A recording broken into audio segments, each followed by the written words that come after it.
1973ஆம் ஆண்டு ஜனவரி மாதம் அப்போதைய பிரதமர் இந்திரா காந்தி அவர்கள் மதுரைக்கு வந்தார். இந்திரா காந்தி அவர்களை சந்தித்து மனு கொடுக்க ரயிலில் மதுரை புறப்பட்டார் எம்ஜிஆர் அவர்கள்.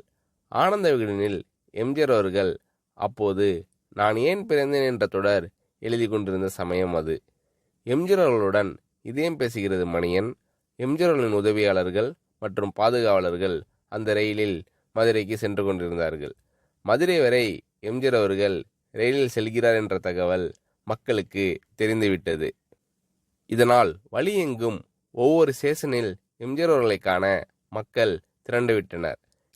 எம்ஜிஆர் மீதான மக்களின் பாசமலையை கட்டுப்படுத்த வழக்கம் போல் அன்றும் எம்ஜிஆர் அவர்களின் உதவியாளர்கள் மற்றும் பாதுகாவலர்கள் மிகவும் சிரமப்பட்டனர்.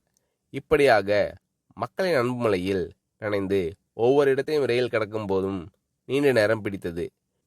இது மற்ற பயணிகளுக்கு சிரமமாக இருக்குமோ என்று நினைத்து எம்ஜிஆர் அவர்கள் பாதி வழியில் இறங்கி கார் மூலம் மதுரை செல்லலாம் என முடிவெடுத்தார். இந்த தகவல் ரயில் ஓட்டுநருக்கும் கார்டுக்கும் தெரிந்துவிட்டது. உடனே எம்ஜிஆர் அவர்களை தேடி வந்த அவர்கள், ஐயா, ஒரு வேண்டுகோள், தயவு செய்து நீங்கள் இந்த ரயிலை விட்டு இறங்கி போய்விடாதீர்கள்.